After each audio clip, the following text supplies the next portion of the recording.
Yo, what's good, gamers? What's good? Happy Friday, as always, and thank you for joining us for another installment of Mind and Munchies. My name is Dr. Ryan Terrell, PsychSensei, and as always, I'm joined by the powerful Casey Thomas. Casey, what's good, my boy? What's good? What you doing over here? I'm having a good time. I'm happy to be here. It's Friday. I'm a little bit tired because I was at a wedding late last night, but on a Thursday, which is strange. Who has And weddings? my Don't have my weddings on Thursday. Don't do I that. know, and yeah, happy to be here. Happy to talk about some serious stuff. But how's before we do that, how's the week been going for you, my man?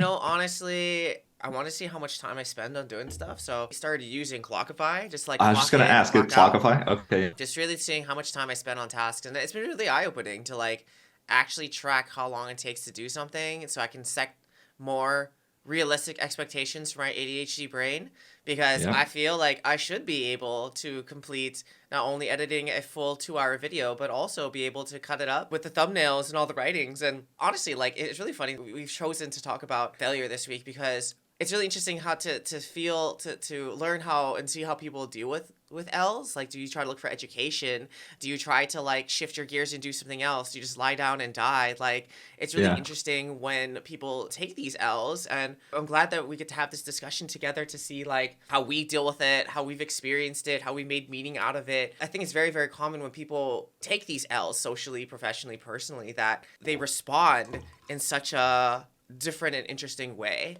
And I feel like people really take them hard and wrong, and then Yeah. they have this like avoidance to trying something else or the same thing again to avoid that feeling of like falling straight on their face.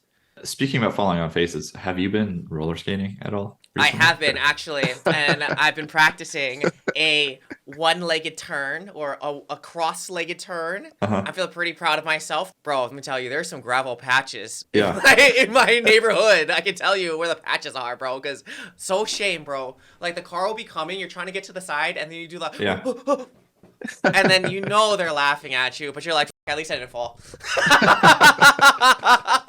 Yeah, yeah, yeah. Oh man. It's At least you literally have that. the At least you have faces. that. Yeah. And no, I have not taken off my pads yet. I'm fully padded up still. Safety That's first. okay. That's okay. Safety first. I respect it. I mean, you're They not still wear pads in Brink, okay? you're not a spry young chicken anymore. Okay, No. you gotta wear pants. Yeah. Here in Um, my mind, but here outside, no. yeah. Absolutely not. Failure is a really interesting thing, and I think people's like fundamental mindset really plays a factor in what the resolution to the failure is. Me myself, I used to have issues that I still sometimes have, where it's like if I fail at a task, then I have a gut reaction to say I am a failure. That is Ooh. me. Like I am a failure because I failed at this task, and not just like, oh, this task was something that I didn't succeed at. Like I suddenly identify as a person who is just fundamentally like flawed and a failure, and that's something that is like really tricky versus like other people who have a mindset where it's like, oh, there was a task, I didn't succeed at it, but hey, maybe I can learn, get better, and like try again. Yeah, because I hear that a lot. If I failed, I'm a failure. What I like about that statement is high responsibility, high ownership. Those are good Yeah, things to have. Like when right. you fail, you take the ownership. You can see the things that you did incorrectly or wrong or whatever, and you feel bad. At the same Yeah. time, it's almost as if it's over ownership. Yes, you in the task failed, but you are not a failure. It's just a thing that happened or the thing that you did. I also do that too. How can I depersonalize this, making it a me flaw to this thing I did flaw that's not as Mm, permanent as this one time or this one task because it's something that we're trying to learn. It's right, hard. right, It's right. so hard. It's like easy for other people to help you take perspective, but when you're in it, you're like, I'm a fucking failure, bro. Yeah. Bronze to iron. I literally Yeah. sat down. Yeah. Am I trash? Like, I had that existential crisis, like, Yeah. Yeah. wait, there's bots in my game. Like, how am I not better than bots? And I was like, is it my champions? No, it has to be me because the champions are just puppets at this point. Like, I'm bad. But the question is, like, okay, when you get to that point of, like, okay, I'm bad, how Yeah. do you crawl yourself out of that perspective when you get there, dude? Like, what's your technique? I don't know that I have this fully mastered. So I just want to put that on the front end. If I kick it back and I just like rewind across my life, let's see some moments of like existential crisis. So like I seem to recall when I was like in fifth, I don't know, it's like 5, 6 years old, maybe, Oh, I don't know which grade it was.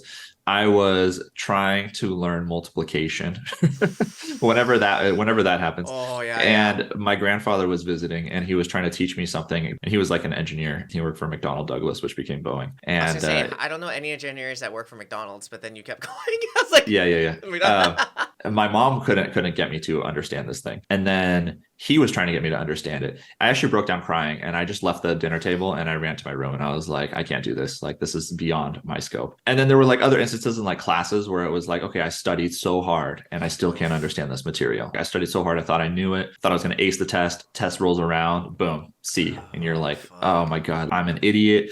I read books like Ender's Game, things like that. Right. Yeah, And it's like, he's like this genius kid and you're like, I'm going to aspire to be Ender. You know, I want to be like this genius kid. Being smart is the best thing ever. And then you fail. It's like, okay, I'm not the smartest kid in school. I can't like learn all these other things. There's people who are like faster than me. There's people who are stronger than me. There's people who are better looking than me. There's people who are smarter than me. And then, you know, you play video games. Like, I'm going to go home and relax, play with your friends. You're not the best at the video games either. And it's just like, man, like I'm not fucking good at anything. Yeah. I don't know. There's just been a lot of those instances where it's just like I doubt myself fundamentally and I say like, what's wrong with me? Like, why can't I have a niche where I have a claim to fame that like I can be better than other people? And then I think that's kind of where the problem happened, which was I realized that it really doesn't matter if you're better than other people. Because like, who gives a shit if you're better than other people? Moment, holy shit. I can see you sitting cross-legged with a freaking waterfall in the back and the realization that the entire time I was playing myself.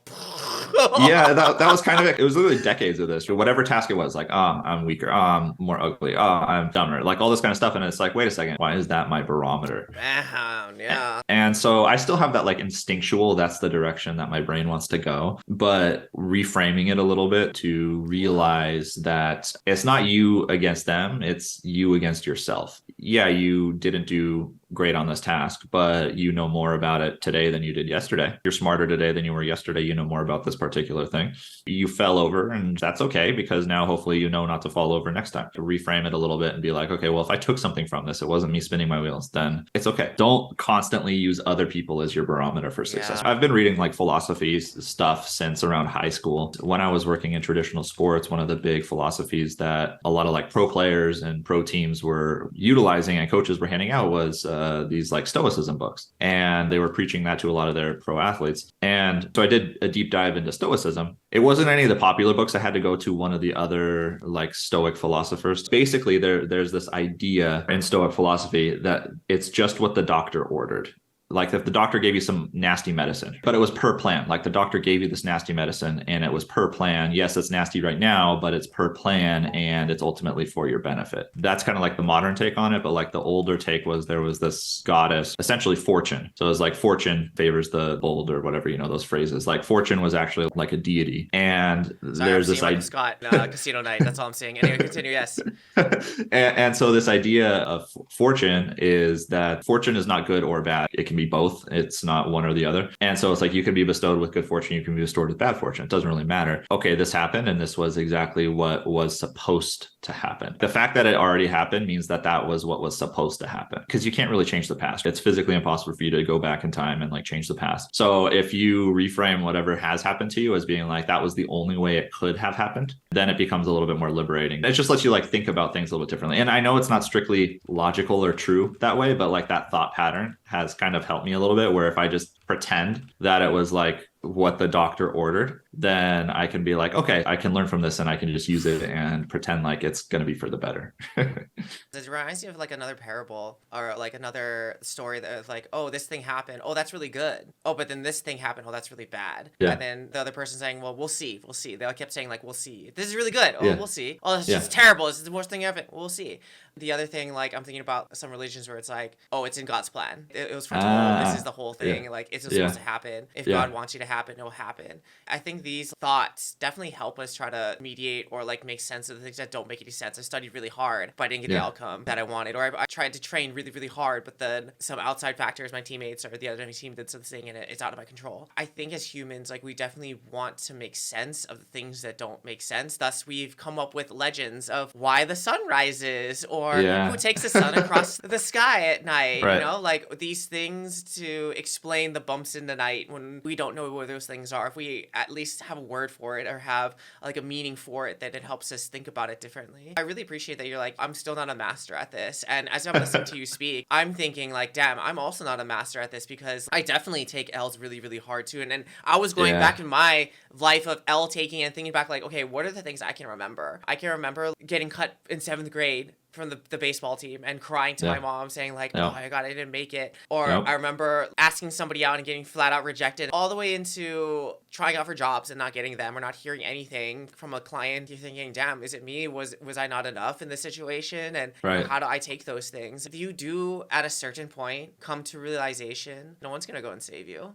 Like, there's no one coming. You are the only one left. You have to do something or you die. And then I think the second realization is how often we're so preoccupied with what other people are doing and thinking that it limits what you are able to do or allow yourself to do or deem what you're able to do because you think that's cringy, you think that's not cool, you're going to get judged. And because of those thoughts and those fears of what other people are going to think, no one's even paying attention to you. Yeah. Sorry, you're not that special. No one's looking at you, first of all. Yeah. Second of all those people making those judgments wish they could do the things that you're doing. Thus, they're making those judgments. Wow, I wish I was brave enough to do the things that person is doing. Wow, I can't believe that person missed that skill shot. I would never have missed it. At the same time, that person doesn't even have the opportunity to be in this game. They have the fortune to watch it, but not to actually play it. Just like your life. How many people get the opportunity to watch your life, but no one gets the opportunity to play it? We get stuck in our own heads about what people think. At the end of the day, how many of those people actually matter? All right, let me give you a deep question then. I'll go back to like more career-oriented failures because I think that might be practically relevant to some people. I really hope the philosophical nuggets and values that we're dropping is going to be more sustainable knowledge gifts and bites, but yeah, we can go back up to. Okay, so there's this idea that no one's really paying attention to you, so don't give a shit. Don't be a dick at the same time, but yes, absolutely. Don't be a dick.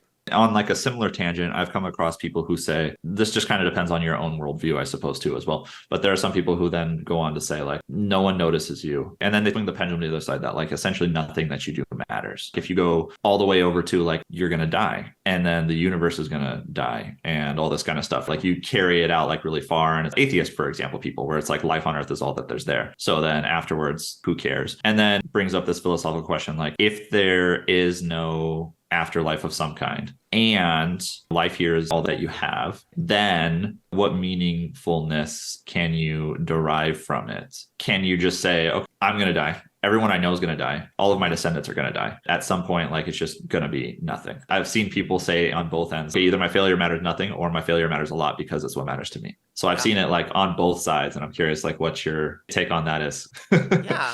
Well, the first thing that comes to my mind when I'm listening to something like this is it's all about perspective. Because both perspectives are correct. Maybe the end of your life here, when you know, dust to dust, ashes to ashes kind of thing. Or if you think of it as a transitional piece, right? If you're like the or else's and then you go to this afterlife, if there's like a reincarnation and you go into something else or whatever that transitional period is into the next thing. However you see it, whatever helps you sleep at night. Like if you take the perspective of in this grand eternity, that this mistake, this failure doesn't make any sense. It's okay, I can keep rolling. Fine, if that helps you, fine. But if it's like, if nothing matters, then all I have is here and now, and this mistake just kind of determines how bad it is or whatever. I guess the question we're really getting down to is like, what is meaning for you? What is the purpose for you now? Or this experience, what's the purpose of it, and how are you making meaning from it? Because at the end of the day, honestly, like, it doesn't matter. We're getting down to the deeper core things of what do you want to stand for? What do you want your life to have a purpose and a meaning for? Only you get to determine that thing. You're influenced by external environmental factors. May they be what you learn, the people you come in contact with, or the experiences that you accumulate over time. But at the end of the day, really, it's like, well, what do you want to do? What do you want to stand for? What meaning do you want to make out of this thing? Because you and I can go through the same experience and you can take something else away from it. And I can totally take something away from it that's different.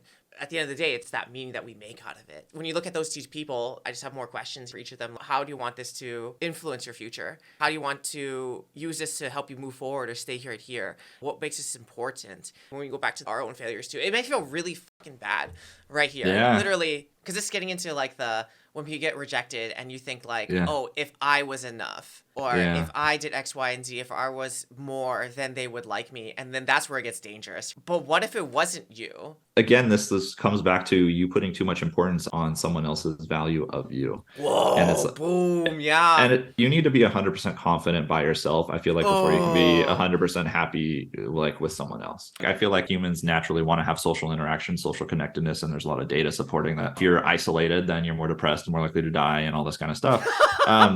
And it's true. I mean, that's why they give This is like facts. elderly It's people. facts, yeah. Yeah, I mean, Especially you give elderly men. You're fucked as a guy if you're single. I'm sorry, you'll die by your like 68. That's what it says. it's That's what they true. say. Yeah, but like you give them like a dog, for example, and then they live a lot longer because Well, now yep. they have that companionship. Yes, they do. So like we naturally are primed to want to seek out social interaction and also to have social conformity. Like you can't be the pariah in the group, and that ostracization makes people sad and lonely and all that. So like I get this like imperative, but still ultimately like you have to be content at a minimum by yourself. And if your entire value system is structured entirely on someone else's opinion of you, then that's something you don't have control over. So then it can just come crumbling down in a moment's notice. And that's no way to live, in my opinion. Yeah, I agree. I agree that it's not easy to be like 100% confident about yourself and in yourself. That's a good first step of being content in who you are, what you like, what you don't like, how you see things, accepting these are the stuff that you like and being okay with it. The way that I describe this to people when we come into session or we start talking about this stuff is like, life is like math, right? They all say. And it's like, oh, but you think it's like addition or 1/2 plus another half equals 1 whole. Like, oh yeah, that's what it is. Like, no. See, it's not about addition. It's about multiplication.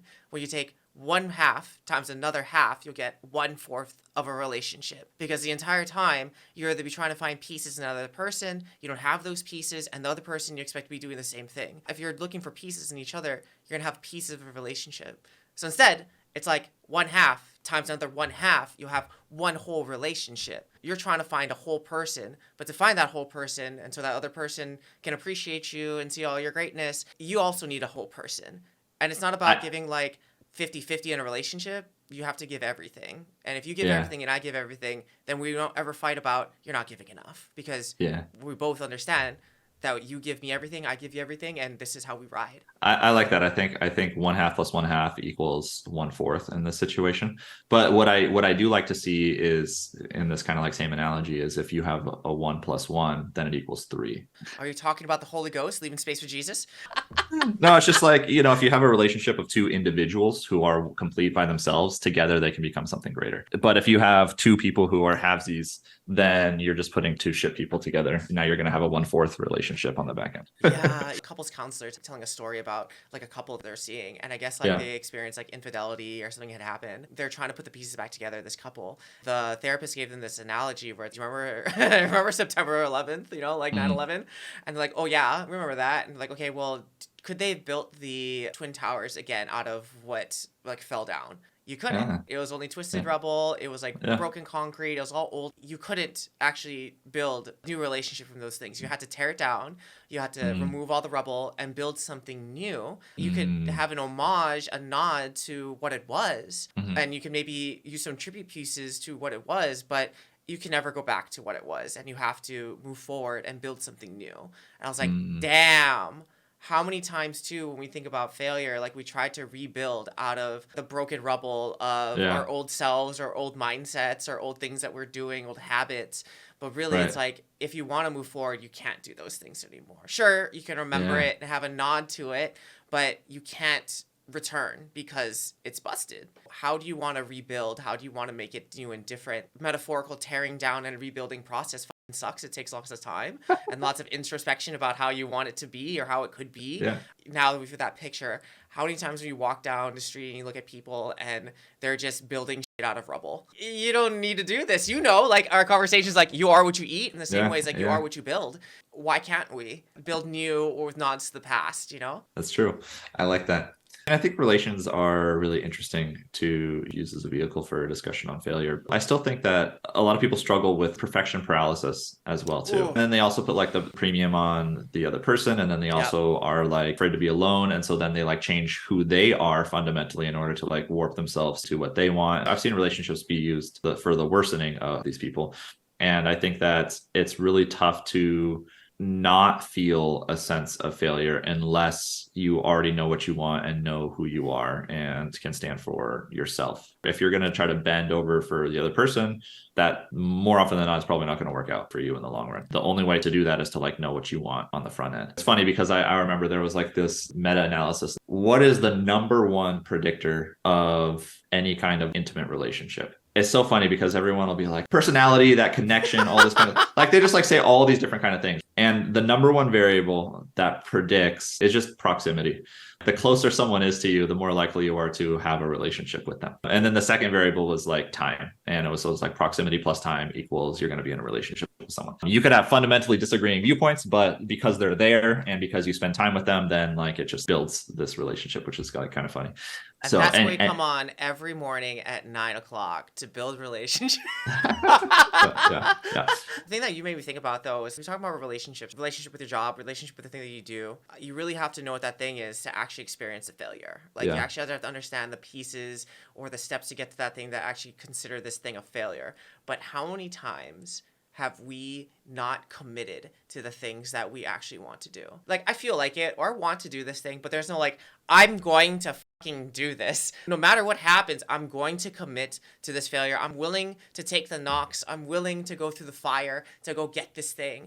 But that's like what, 5%, 10%? Or half-ass it, we take that L and it feels really bad. But now from that perspective, it's kind of like a fake loss. And we're just avoiding this feeling because really we haven't committed to the process and understanding that this bump in the road is a bump in the road, and we have actually acknowledged and accepted that this is going to be a part of the process, so it doesn't feel as bad. But instead, because we haven't committed or said this is the thing that I'm actually going to do, or this is a part of the process, it feels 2 times as bad, I bet you. Yeah, I think relationships are really interesting, and I'm not trying to like start arguments here about all this stuff. Oh, we can fight. Let's go, bro. I'm down. I've got 2 cups of coffee in me, and I'm ready to fucking go. Somewhat of like a similar note. I feel like relationships are one big aspect of people's lives, right? Like everyone puts a premium on their relationships, and then the other thing that I think a lot of people get really touchy about is also just their chosen career path. This is basically like the 2 areas that you spend all of your time in your life, right? It's like, okay, I'm asleep a third of my life, I'm at my job a third of my life, and then I'm in my relationships another third of my life. That's kind of like the totality of your existence is like your career plus your social circle plus your sleep.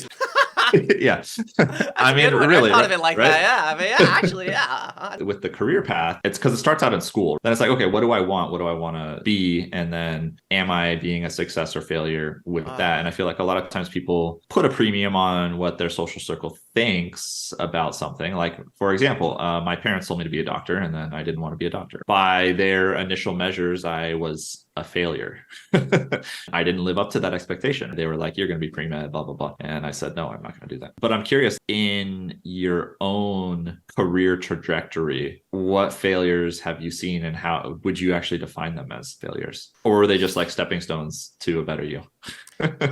I definitely let the reframe for sure, as there's this country song and God bless the broken road because they led him back to you. He was going through his relationships, had a lot of breakups and was really, really sad. But all those no's led them to this person at the end. From some perspectives in the moment, the failure feels terrible and it is a failure. But at the end of the day, with enough distance and time and perspective, it becomes I see how this was just for the plot. There's a phrase now, it's all for the plot, where it's unfolding in front of you. This failure is for the plot. This success is for the plot. This time of tribulation is for the plot. Like it's thickening for you. And the next chapter is going to come out where this kind of played through. So I definitely think it's a mental game of persisting through these failures for sure. I think I'm thinking about the biggest failures was the ones that I stood in my own way. I can't do that now. Or who would do that? Like I'm going to get arrested for doing that or saying that. Or, oh wow, that's so cringy. Why would anybody do that? And the wins in my career has always been like me thinking it's possible or me doing the things that I want to do and then seeing how those come out in the future. Of you have no idea how long it took me to put stuff on LinkedIn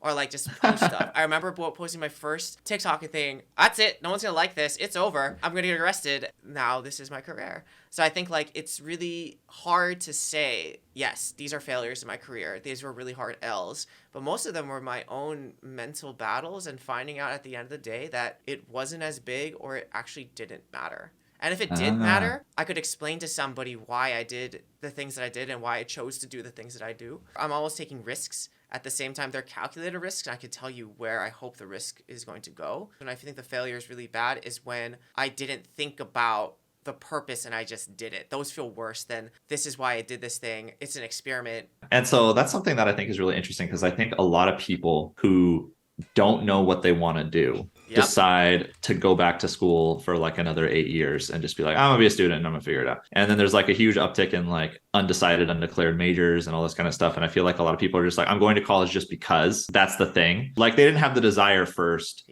and then picked out the specific major or career path. They just went to college just because, and then they're trying to Yes. figure it out along the way. Or because everybody else was doing it. I'm wondering how many people now have a not caffeine, we all have those, but like a nicotine addiction right now because cigarettes are gross and nasty, but vaping is chill and cool, right? 2018, 19, 20, maybe 17, 16, whoever started picking up like their vape then, my question is, did you do it just because everybody else was doing it? And then just like that, college nowadays, a lot of people are doing college just because a lot of people are doing college, but they don't know what they want to do. And education is not a thing you do. It's a vehicle that's going to take you somewhere. So where do you want the thing to go? What's your magic carpet?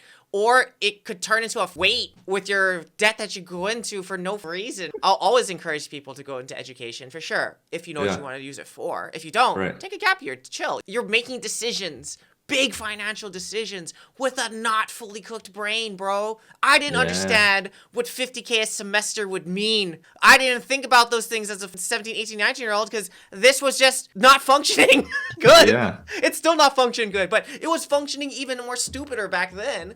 We're asking kids who don't understand to sign a paper that's going to put them in debt for years and making them think about a career that they want to do for the rest of their life where they don't even know what's happening to their body, bro. It's insane. But we'll make them pay taxes and get them shipped off to the next war because we can. And also make you make financial decisions that'll last the rest of your life. What? It's insane. This is like an interesting, I guess, like social commentary, but based off of your social development and your own personal knowledge on this topic, when is a human capable of making a decision that would say, this is going to be my job for the rest of their life? 25. So does that mean that kids should just be in school until they're 25 learning about things? Essentially that's what we've done. We've created college with an extended adolescence. I guess so, right? Yeah. And so would you say that it's helped with people finding what they want to do then? No, absolutely not. Why not? But you just said that 25 years old was where you can figure it out. Because so we haven't. Why has it not helped? We actually haven't taught them how to critically think also. We think we've given them enough information. If you have the information, you can put it together. Challenging people and asking them to think to, what's the answer? I don't care how you arrive at the answer. Just tell me the answer. Standardized testing. We haven't actually also stopped to think about how to ask these questions of people to get them thinking about what they want to do. We just tell them, you have to do something, go. Versus like, okay, what you want to do? How do you want to do it? Here's a possible career path for this thing. There's no investment in that. It's pass the grades or else your teacher gets fired. And your teacher's like, I have to make you know this stuff and achieve this score so our school can have money and I can have a job. And then at college, some professors that don't care because they're doing research and that's where the money is, they just show up to class. Here's the Scantron. We're not actually teaching people how to think. We're just giving them information and hoping to God they can put it together. I think, yes, 25, we can make that informed decision. But it also means from middle school to college, we have to be prepping people to find these jobs that they want or who they are so they can make better informed decisions in what they want to do. But we don't do that. We just have, here's all the information, use it. Here's ChatGPT. It'll write the paper for you. Go to class. Right.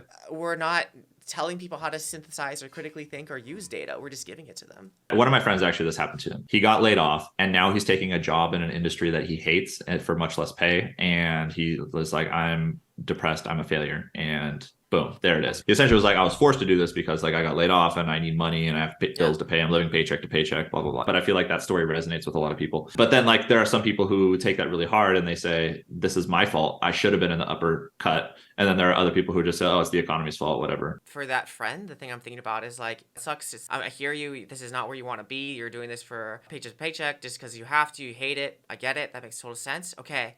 Where do you want to go? I think that's the next question. Is this person ready? Like, for example, I ask them, okay, where do you want to go? They'll tell me where they want to go, but they'll say, but, and they'll tell me all the things that are getting in their way. Yeah. And so it's like, okay, are you ready to get moving? You want to stay here? Because we can stay here and go around again. And like, it's so hard and it's so terrible. Okay, we're not ready. We're going to empathize again. We'll go around one more round of empathy. Okay, where do you want to go now? Yeah. The fact of the matter is like, all those things could have happened. It could have been you. It could have been the economy. It could have been all these factors. But the fact of the matter is this is a current game state. And we can sit here, bitch and moan, and that's fine. It's going to be fine for the feelings, but we're going to be right here. Or do you want to start making moves to see where you want to go, how this current place is going to help you get to where you want to go? If they're ready to move and to start taking small steps to get to where it is. Okay, we can. Let's start going there. What's really important is if you still have that fire, if you still have that passion, you're going to be thinking about it anyway. Or you're Yeah. thinking about it opposite of you're so pissed about why you can't have it. So you're thinking about it. So if you're going to think about it, let's think about how to get out or Yeah. how to improve our position. Because I mean, see you next week if you want to sit here and we can bitch and moan together, that's fine. At the same time, we aren't doing anything to move or to Yeah. see how we can use this to get to the next place. So it just really depends. But I'm thinking like if that person can understand that I don't have to be here forever and I can move, we have a chance. But as they get stuck in their own delusion of this is how it is, this always happens, why me? I can't dig you out, bro. You have to realize that I don't like this. I can move. There's things that I can do to get out. Once we have that thought in your head, we can move mountains. But if you can't, even if we do the things, okay, this is your plan. You're going to be doing the plan, but you're not seeing how that plan is helping you, and you're going to What do you fail. say to people who do feel like they're stuck and they feel powerless? Like they just feel helpless and at the mercy of, I'm a failure. I wasn't good enough to like keep it. And now I'm stuck in this thing and nothing I do seems to impact what I do because I try so hard and I failed already. I think the first thing that I would explore to understand with this person is let's flip that on its head then. If nothing's in your power and control and things just happen to you,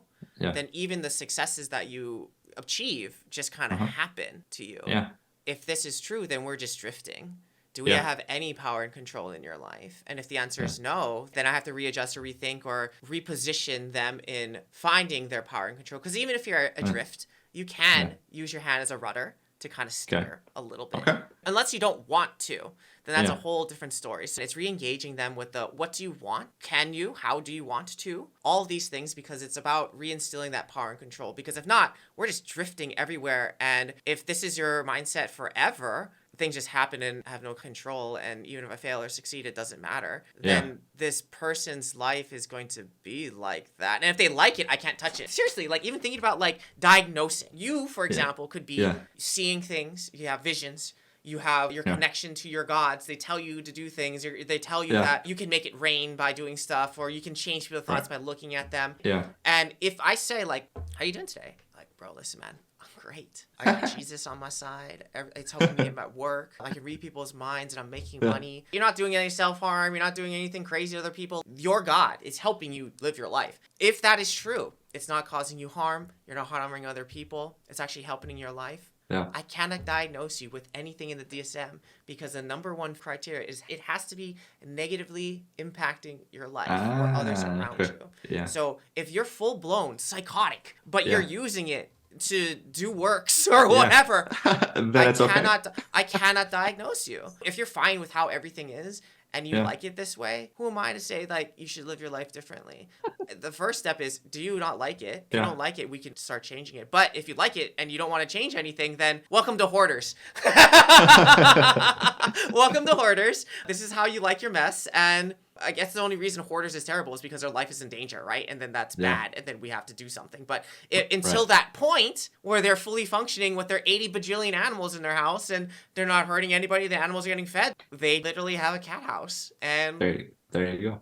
The root in there was to have some belief that you have some sense of control. Yes. And you want it to be different somehow. Yes. Yeah. And if you don't have that desire for it to be different, or you don't believe that it is possible to be changed, then nothing really can be changed for you. Nope. It's all about perception. That's what we're talking about. We can give you the behavior changes. I can give you the steps. I can give you the perspective or the mindset. But if you don't take it, do it, or actively try, it doesn't matter. I don't fix you. You fix you. I'm here to hold the flashlight for you to show you what to look at. If you need help looking and seeing something, if you need a wrench, I could give that to you. You're fixing the car. I may have the manual in my head, but however you want to fix it, whatever steps you want to go first, I'm just here to hand you the tools and show you the light. That's it. Yeah. Okay. I like that. I like that a lot, actually. And if your psychologist says, I'm going to fix you, bro, run. If your psychologist tells you this is the way you're supposed to think, or I did it this way, run, bro.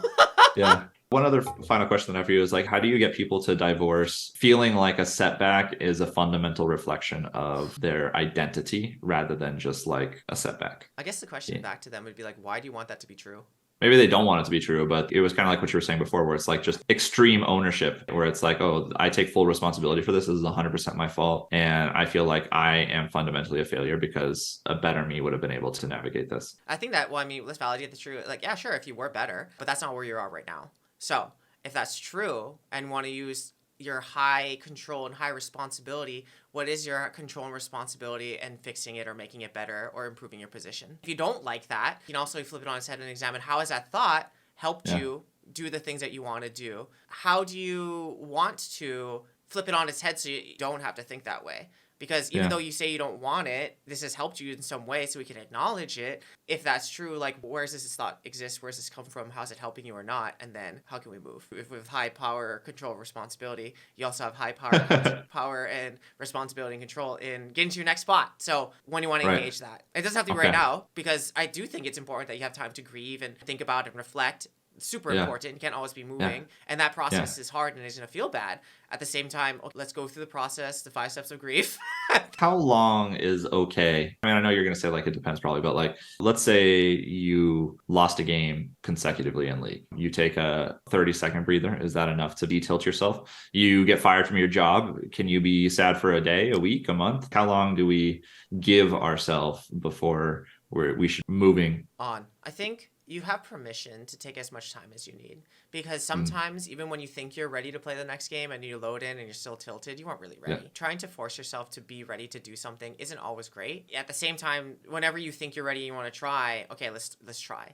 At the same time, you have to do something whenever you're ready. This is per person, understanding your own steps or things that you know and your own cues, your own behavior of when you're ready to move. I think it's really, really important. So being more aware and intentional in that process for yourself and understanding the stages of grief aren't always linear. It's just a mere description of behaviors in each stage that people go through to make them feel better. So with harder losses or harder things, it might take a little bit longer, but at the same time, how do you know when you're ready to move? I think is always the most important thing. And then when you're ready to move, making sure that you have those supports in place or those things that you want to do to try to keep going. Because I mean, it's the same thing like when you are an athlete, traditional athlete, and you blow out your knee, or you hurt your shoulder, or you get sick and now you're not moving at the same pace, speed, or things that you know you could do. It's going to take some time to gain that confidence back in your body. And even if you like, every time you step on that knee, you're like, oh my God, I get blown out again. But after a while, like, you learn how to trust that knee and you keep going. It's the same thing. And when you fall down, it's going to feel weird to try that skill again or put yourself in that situation again. But after a while, you see yourself becoming more confident in doing that skill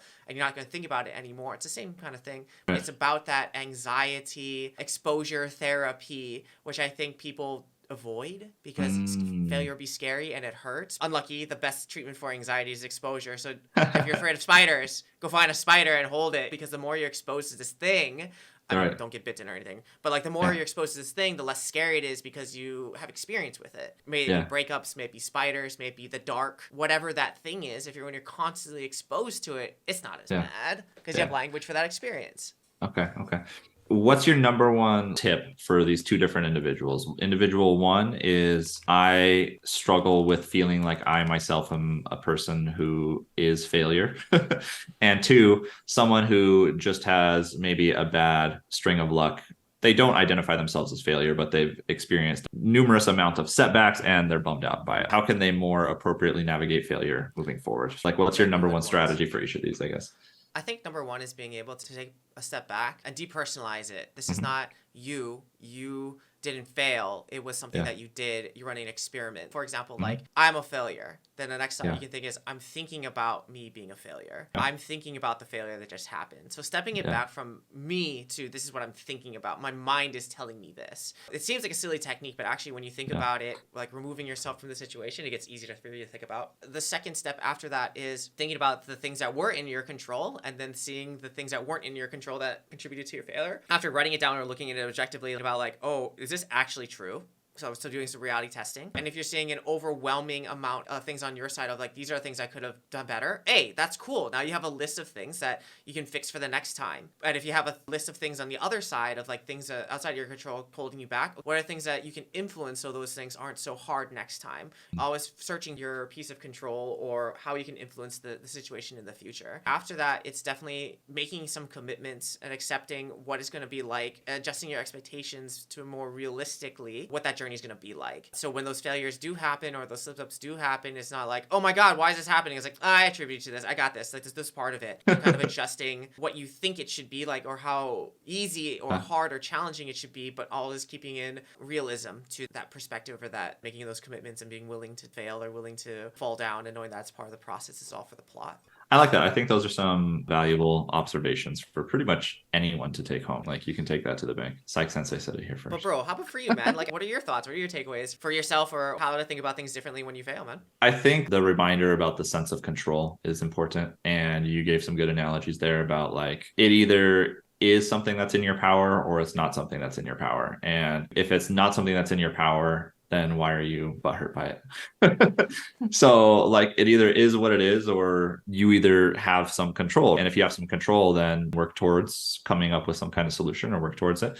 And setbacks are normal. But if you believe that you have a power of control, then expect setbacks and use them to be better next time. If you don't believe that you have control over it and the situation is just you're destined to do all these kind of things, then why are you upset by it to begin with, right? Like, you are just, it is what it is at that point, because you don't believe that there's any measure of control. But I like what you said, which is there's still the capability of having like a rudder that you can move around a little bit, where even if you feel like you don't have any sense of control, usually you still do have some little bit of control. That's also important. Just because things happen to you that you believe you have no control over doesn't mean that you should just give up on everything and not do anything at all, right? Like, you can't just like sleep in all day and be complete 100% degenerate, right? Like, that you should still be. That being said, that goes a long way for a little bit. You got to get up. You got to take a shower after. It's fine if you lay down and die for a little bit. We have to get up, though. We got to get up. It's not over until you want it to be over. Unless you say, this is it, I'm dead, I don't want to do it anymore. Okay, that's a whole different conversation to have, because I'm always into letting old identities die or change directions. That's totally fine. But I want that to be a conscious decision, intentional decision of you, not just like a take me world, but like, okay, if this is where you want to go, it's make sure you're going to be the best at it, or you have your best shot at it. So be intentional. At the same time, if you do decide to lay down and die, don't expect good things to happen. Yeah. You got to do something. You got to go outside. You got to do something. In either case, there's an out. It's not a doomed situation. Nope. Unless you want it to be doomed. That's probably my big takeaway, is just like understanding this power of control, and life is effort, and I'll stop when I die, right? Isn't that what Jerry said? Yep. All the factors that people do point out to, the things that are holding back there, that's absolutely true.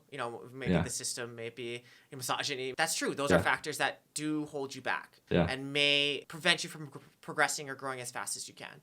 That being said, understanding now that there's a rock in your way, what do you want to do? Do you want to go around the rock? Do you want to go over the rock? Do you want to go... I go through the rock. You want to go through the rock? Basically, what you're telling me is like, you're telling me all the boulders in front of you.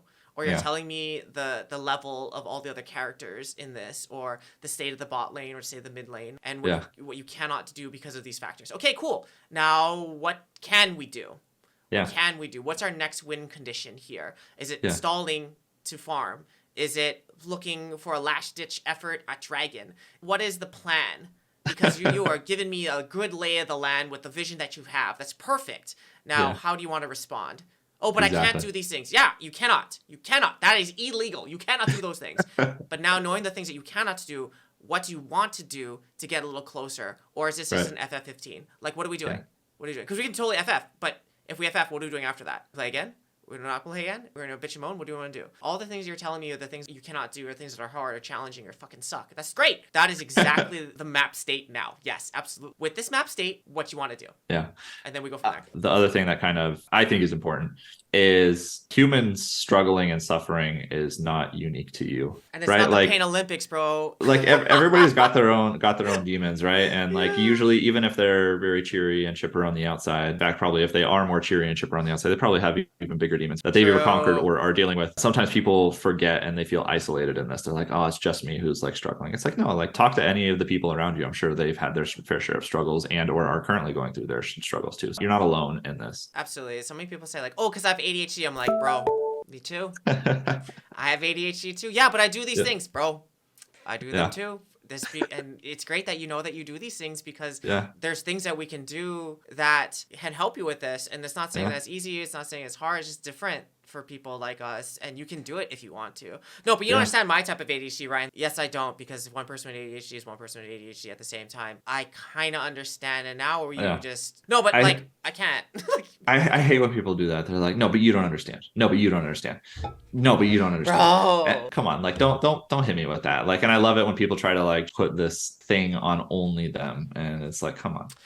Yes. It's not something that only you have experienced in all of time and all of humanity. Come on now.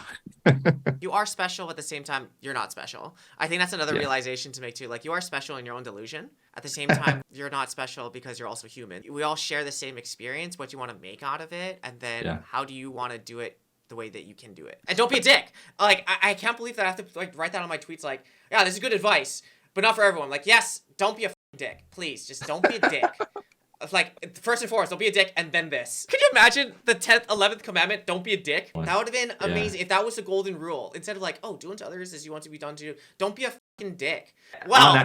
Before we get in there. Hi, everybody. I'm Casey, at CaseyThomasRD on Twitter. I have a website, gamerdiet.gg. It's got tons of free content and a contact form if you want to reach out. And recently, we launched an unlimited nutrition subscription with 1HP. Comes with a free consult if you're not sure if it's right for you, but it's like $35 a month, which is unheard of because most dietitian consults are like over $100 for just a one-off. So go check that out if you're interested. And anyway, that's me. I'm the food guy.